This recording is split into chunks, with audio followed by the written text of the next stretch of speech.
देखिए बच्चों, cellular level of organisation में बेसिकली हमने 4 स्टेप की बात की थी कि हम जब इन 4 चीजों को कवर करते हैं तब आपका बेसिकली ये टॉपिक कवर होगा, जिसमें हमने फर्स्ट स्ट्रक्चर ऑफ सेल में पूरा डिटेल से हमने पढ़ लिया। अब नेक्स्ट जो है हमारा transport across cellular membrane, cell division and cell junction, वो नेक्स्ट सेशन में हम बात करेंगे। आज हम पढ़ेंगे, हाईलाइट करेंगे ट्रांसपोर्ट अक्रॉस सेलुलर मेम्ब्रेन। तो देखिए बच्चों, जो आपकी सेलुलर मेम्ब्रेन है, जिस तरीके से सपोज करिए ये आपकी सेलुलर मेम्ब्रेन है, राइट।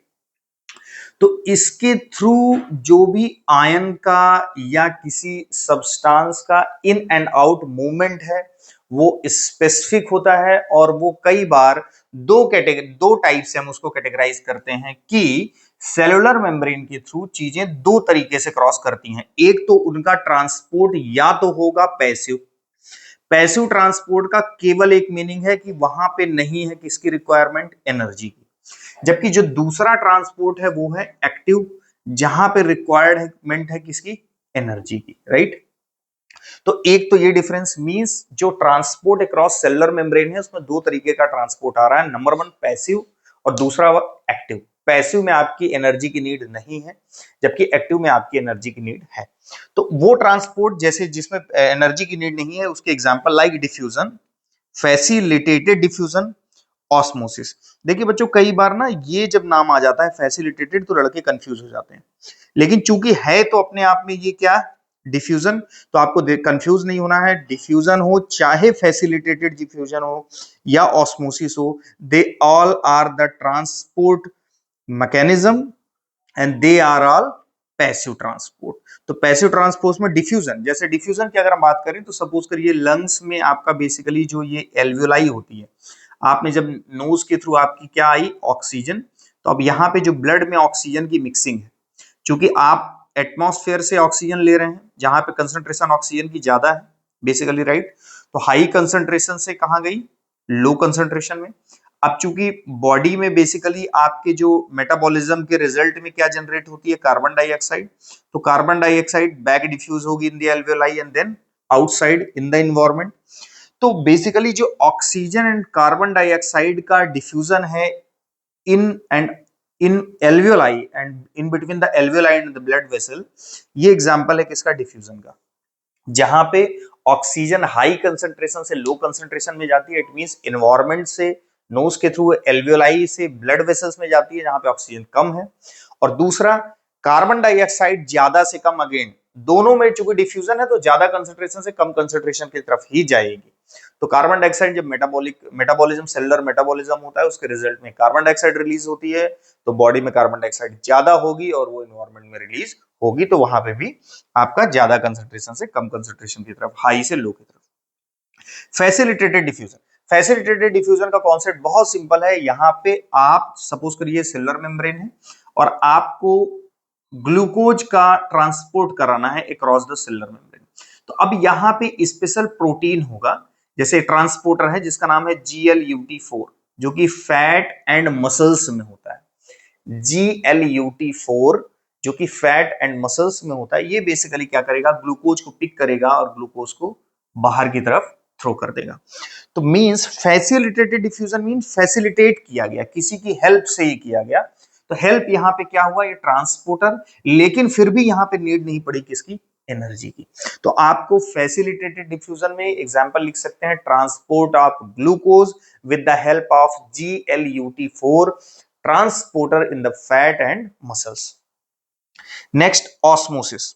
ऑस्मोसिस का बहुत अच्छा आप समझ सकते हैं इसको इस तरीके से, जो आपकी लार्ज इंटेस्टाइन होती है, लार्ज इंटेस्टाइन में बेसिकली ये जो वाटर का एब्जॉर्प्शन होना है, राइट।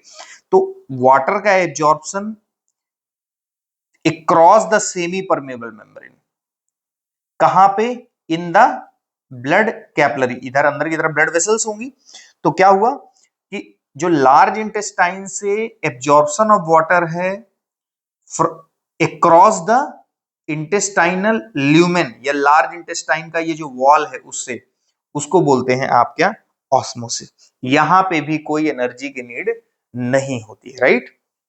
तो ये चीज आपकी क्लियर होगी, वाटर का मूवमेंट तो हाई कंसंट्रेशन से लो कंसंट्रेशन की तरफ जा रहा है, राइट। तो अब चूंकि आप वाटर ले रहे हैं, इंटेस्टाइन में आपका वाटर आया, इसकी कंसंट्रेशन यहाँ ज्यादा है, इसको यहाँ क्रॉस करना है, तो सेमी परमेबल मेम्ब्रेन हमने पहले ही पढ़ा था कि जो हमारी सेलुलर मेम्ब्रेन होती है, सेमी परमेबल मेम्ब्रेन होती है, वो वाटर को हाई कंसंट्रेशन से लो कंसंट्रेशन की तरफ मूव करवाने के लिए रिस्पॉन्सिबल होती है। तो वाटर यहाँ से शिफ्ट होगा कहाँ, इन द ब्लड कैपिलरीज। तो ये भी एक एग्जाम्पल है ऑस्मोसिस, लार्ज इंटेस्टाइन में एब्जॉर्प्शन ऑफ वाटर, किसका, पैसिव ट्रांसपोर्ट का। तो ये चीजें आपको पूरी क्लियर हो गई विद एग्जाम्पल। एक्टिव ट्रांसपोर्ट की अगर बात करें, देखिए एक्टिव ट्रांसपोर्ट की बात करें तो यहाँ पे आपको नीड पड़ने वाली है किसकी, एनर्जी की, एटीपी की। तो एक्टिव ट्रांसपोर्ट जैसे सोडियम पोटेशियम एटीपीएच पंप, देखिए नॉर्मली अगर ये सेल, अगर हम बात करें न्यूरोनल सेल, तो न्यूरोनल सेल में नॉर्मली क्या होता है कि सोडियम आयन का मूवमेंट कहाँ होता है, इनसाइड, और पोटेशियम आयन का मूवमेंट होता है आउटसाइड। क्यों, क्योंकि नॉर्मली सोडियम की कंसंट्रेशन ज्यादा यहां होती है और पोटेशियम की ज्यादा यहां होती है, ये नॉर्मल है। लेकिन जब हम बात करते हैं सोडियम पोटेशियम एटी, ये सोडियम पोटेशियम, सोडियम चैनल है, ये पोटेशियम चैनल। अब हम बात कर रहे हैं सोडियम पोटेशियम एटीपीएच पंप की, तो यहाँ पे क्या इन्वॉल्व कर दिया हमने, एनर्जी। तो अब क्या होगा, ये सपोज करिए मेम्ब्रेन है, अब सोडियम बाहर की तरफ जाएगा अगेंस्ट द कंसंट्रेशन ग्रेडियंट,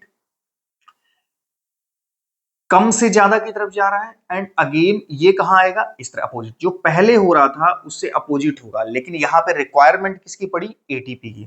तो ये बहुत अच्छा एग्जांपल है सोडियम पोटेशियम एटीपीएच पंप, जो कि with the help of ATP against the concentration gradient sodium और पोटेशियम को थ्रो करता है। अगेंस्ट द कंसंट्रेशन ग्रेडियंट कहने का मतलब, देखिए नॉर्मली इसमें हमने पढ़ लिया कि हाई से लो, लेकिन यहां से क्या होगा, लो से हाई। तो लो कहां, अंदर ये सोडियम लो होता है, जबकि लो ये कहां होता है, पोटेशियम बाहर की तरफ। तो इसको लो से हाई की तरफ थ्रो किया जा रहा है, तो यहाँ पे एटीपी की आपकी नीड पड़ेगी। Basically sodium potassium एटीपीएच pump 3 sodium को अंदर लाता है और 2 पोटेशियम को। ये कई बार एमसीक्यूज में आपसे पूछ लेता है, ये आपका क्लियर। दूसरा, एंडोसाइटोसिस। देखिए जो मैक्रोफेज होते हैं हमारी बॉडी में, जो मैक्रोफेजेस होते हैं वो इनगल्फ करते हैं, सपोज करिए किस तरीके से, ये आपका क्या हुआ, मैक्रोफेज। तो अब ये इस जगह से ये क्या कर लेगा, इस तरीके से इसको इनगल्फ कर लेगा, इस पार्टिकल को। तो कोई भी बैक्टीरिया को मैक्रोफेजेस जो इनगल्फ करते हैं, आल्सो ये एंडोसाइटोसिस कहलाता है। और ये भी एग्जांपल किसका है, आपका एक्टिव ट्रांसपोर्ट का, राइट। एक्जोसाइटोसिस, एक्जोसाइटोसिस में आप पढ़ेंगे कि आपके बेसिकली नर्व से जो न्यूरोट्रांसमीटर वेसाइकल से रिलीज होते हैं, मींस आपका जो न्यूरॉन है उसके अंदर जो न्यूरोट्रांसमीटर स्टोर है। अभी न्यूरोट्रांसमीटर वगैरह सुनने में हो सकता है आपको तकलीफ हो, आपको समझ में ना है, बस आपको सुन लेना है। नर्व टर्मिनल से जो न्यूरोट्रांसमीटर का वेसाइकल से रिलीज है, वो बेसिकली एग्जांपल है आपका एक्जोसाइटोसिस का, न्यूरोट्रांसमीटर का रिलीज। इसको मैंने शॉर्ट में यहाँ पे लिखा है, आपको पूरा लिखना है।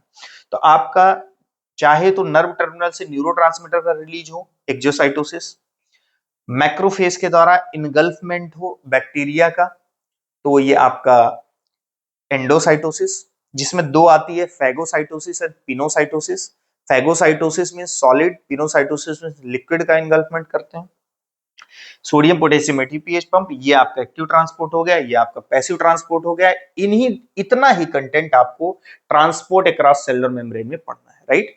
तो अब हम जब कवर करेंगे cell division and then after क्या, सेल जंक्शन, तब आपका सेलुलर लेवल ऑफ ऑर्गेनाइजेशन पूरा टॉपिक ही कंप्लीट होगा। तो आई होप कि आप एक अंडरस्टैंडिंग बना पाए होंगे। आपको अगर कंटेंट अच्छा लगता है तो आप चैनल को सब्सक्राइब करें और फ्रेंड के साथ ज्यादा से ज्यादा शेयर करें। Thank you very much.